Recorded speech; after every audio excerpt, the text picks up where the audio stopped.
Assalamualaikum warahmatullahi wabarakatuh. Waalaikumsalam warahmatullahi. Bismillahirrahmanirrahim. Alhamdulillahirabbil alamin. Wassalatu wassalamu ala asyrafil mursalin wa ala alihi washabihi ajma'in. Subhanaka la ilma lana illa ma 'allamtana innaka antal alimul hakim. Rabbana anfa'na ma 'allamtana, rabbi 'allimna alladhi yanfa'una, rabbi faqihna wa faqih ahlana wa ahbabana wa jami'al muslimin wal muslimat bi rahmatika arhamar rahimin. Alhamdulillah, di pagi Jumat yang penuh barakah ini kita sudah memasuki bagian akhir bulan Rajab. Renungan pagi bersama ayat surah Sajadah dan surah Infitar. Dalam salat tadi kita dengar surah Sajadah secara penuh, sempurna, dan surah Infitar.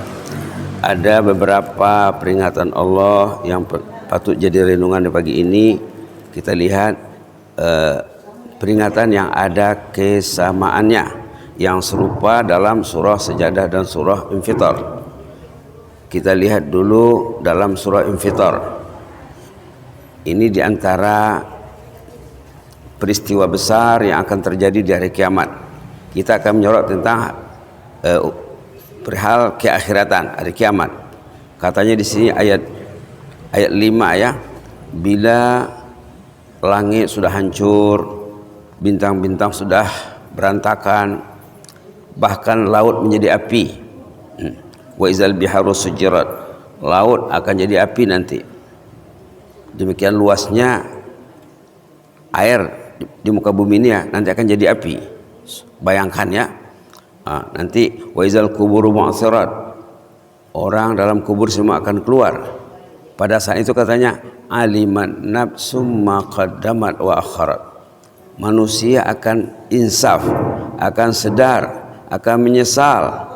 Dia terlihat apa yang sudah dilakukan, apa yang belum dilakukan. Yang sudah dilakukan dia lihat kurang sempurna, kurang menepati apa yang dikehendaki Allah. Yang belum dia lakukan banyak sekali. Alimat nafsum ma qaddamat wa akharat, ayat 5 ya. Setiap orang akan menyadari, menginsafi apa yang sudah dia buat, apa yang belum. Yang sudah dibuat merasa kurang, merasa tak sempurna. Yang belum dibuat lagi banyak. Menyesal atas perbuatan yang selalu menunda, menghulur. Itu dalam surah Infitar ayat 5 ya. Alimat nafsum ma qaddamat wa akharat. Setiap orang akan menyadari, menyesal tentang perbuatannya yang sudah dibuat dan perbuatan yang belum dibuat lagi banyak. Kita lihat dalam surah As-Sajadah begitu juga ayat 12. Di sini lebih terperinci lagi. Walau tara izil mujrimuna nakisu ru'usihim 'inda rabbihim. Kalau kamu lihatlah katanya, kalau nampak sama kalian, dan sebut dalam Quran artinya pasti berlaku. Allah mengemukakan gambaran hari kiamat untuk orang yang hidup supaya waspada. Walau tara, kalau nampaklah sama kalian katanya, izil mujrimun, ketika orang-orang yang banyak kasus dengan Allah. Ini orang yang banyak kasus ini, yang banyak kasus ke masjid ini memperbaiki kasus dengan Allah. Datang ke masjid menghanyutkan dosa, duduk di masjid menghanyutkan dosa, duduk bertazkirah pendek 5 menit 10 menit menghanyutkan dosa. Di sini orang yang banyak kasus dengan Allah, nakisu ru'usihim, menundukkan kepalanya, takut, cemas, bimbang. Nakisu ru'usihim 'inda rabbihim, menundukkan kepala, takut kepada Allah, lalu mengeluarkan ungkapan penyesalan. Rabbana absarna wa sami'na farji'na na'mal salihan inna muqinun. Ya Allah, ya Allah, kami sudah nampak realitas hari kiamat, dan nampak orang yang ke masjid itu senang. Orang ke masjid, pencinta masjid, termasuk pengurusnya ya, dihormati, diurus. Orang yang tidak nampak jalan ke masjid, urus diri sendiri. Ya Allah, absarna, kami sudah melihat ya Allah. Wa sami'na, kami sudah mendengar. Berarti di dunia tidak nampak ya. Di dunia tidak nampak sama dia. Di dunia dia tidak mendengar, tidak mau mendengar. Terlambat. Keinsafannya terlambat. Lalu apa yang dikatakannya? Farji'na, kami ingin kembali ke dunia. Kami ingin solat di masjid dagang, masjid agung. Farji'na, pulangkan kami ke dunia ya Allah. Na'mal salihan, kami ingin mengejar ketinggalan kami ya Allah. Tadi dalam surah Al-Fitar, orang tak akan nampak apa yang dia tinggal, apa yang dia belum buat, apa yang masih ditangguh, ditunda. Di sini jelas dikatakan ingin kembali ke dunia. Na'mal salihan, ingin meraih amal saleh.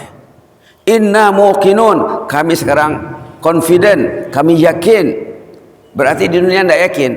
Orang yang jauh dari masjid itu dia tidak yakin. Tengok di zaman awal Islam ya, yang buta ke masjid, yang sakit ke masjid, yang bertungkek, yang dipapah, tidak mampu dia berjalan, dipapah, dipegang sama keluarganya. Ada cerita sahabat Nabi, solatnya solat maghrib. Kata ahli keluarga, bapak tidak perlu ke masjid lagi, bapak kan sudah sakit-sakitan. Yang kami sehat ini ialah, tidak katanya, saya mau ke masjid juga. Subhanallah, tidak tegak, tidak sampai hati saya mendengar hayya 'alal falah katanya. Kalau saya duduk di rumah, begitu kata bapak itu, bawalah saya ke masjid. Dibawalah bapak itu ke masjid. Solatnya solat maghrib. Belum habis solat sudah inna lillahi wa inna ilaihi raji'un dalam solat. Coba bayangkan macam mana kondisi fisik orang yang mau menghadapi sakaratul maut. Begitu yang terjadi. Farji'na na'mal salihan, ayat 12 ya, surah As-Sajdah halaman 416. Kembalikanlah kami ke dunia, kami ingin meraih amal saleh ya Allah. Inna muqinun, kami sekarang yakin. Yakinnya terlambat. Orang beriman yakinnya tengok di awal Baqarah Alif Lam Mim. Orang beriman kalau kita buka Al-Quran, buka halaman pertama Alif Lam Mim, wabil akhirati hum yuqinun. Keyakinannya sekarang, bukan nanti. Subhanallah. Wabil akhirati hum yuqinun, ayat nomor 4 ya, di awal Baqarah. Wabil akhirati hum yuqinun, yakinnya di dunia. Orang tadi yakinnya di sana. Lah tak cucuk doang baru beriman tuh. Inilah peringatan Allah ya, kasih sayang Allah sama kita agar kita waspada. Marilah kita sama mencintai rumah Allah. Bagi masyarakat yang tinggal di sekitar Masjid Dagang Mutakin ini, jadilah kita orang pencinta Masjid Dagang Mutakin. Ya Allah, kami ini masyarakat sekitar Masjid Dagang Mutakin, kami mencintai rumah-Mu ya Allah. Terimalah kecintaan kami ini agar kami diterima pada sisi-Mu. Ajarlah kami macam mana meningkatkan kecintaan ini. Karena orang ke masjid ini tidak sama ini. Tidak sama kecintaannya. Jadi nilainya pun tidak sama. Ibarat orang sekolah, kontennya pun tidak sama. Derajatnya tidak sama. Sesuai menurut cintanya kepada Allah. Maka Nabi pernah diajar Allah doa cinta namanya. Nabi pernah diajar, langsung Allah mengajarnya. Waktu Allah menyuruh Nabi berdoa, lalu Allah mengajar doa cinta. As'aluka hubbaka wa hubba man yuhibbuk wa hubba amalin yuqarribu ila hubbik. Aku menagih cintamu ya Allah. Ajarlah aku cinta. Tunjuklah aku jalan-jalan cinta ya Allah. Satu, wa hubba man yuhibbuk, dan mencintai para pencinta. Orang itu kalau mau cinta Allah mesti mendekati orang yang cinta kepada Allah. Yang ketiga, mencintai sarana cinta. Jadi tiga cintanya, cinta Allah, cinta orang yang mencinta Allah, cinta sarana cinta. Cinta masjid, cinta Al-Quran, cinta ilmu, cinta orang saleh, dan lain-lain sebagainya. Mudah-mudahan bermanfaat. Jazakumullah khairan, barakallahu fikum. Inni uhibbukum fillah. Allahumma zidna wa la tanqusna, wa akrimna wa la tuhinna, wa atina wa la tahrimna, wa asirna wa la tu'sir alaina, wa adina wa radana yakum rahmatika nastaghis. Ya Allah, ampunlah segala dosa jemaah yang hadir ya Allah. Jemaah yang tak hadir, dekatkan hatinya ke rumah-Mu ya Allah. Jemaah yang hadir, tanamkan kecintaan ke masjid, kepada rumah-Mu di hati kami ya Allah. Jadikan kami orang mencintai rumah-Mu sampai penghujung usia ya Allah. Kami ingin waktu kami meninggal dunia nanti kami masih terpaut hati kami di rumah-Mu ya Allah ya Rabbal Alamin. Ampun juga dosa saudara kami, keluarga kami, anak cucu kami, anak keponakan kami, masyarakat Islam semuanya di mana saja berada ya Allah. Subhanarabbika rabbil izzati amma yasifun wa salamun alal mursalin. Alhamdulillahil alamin. Wassalamualaikum warahmatullahi wabarakatuh.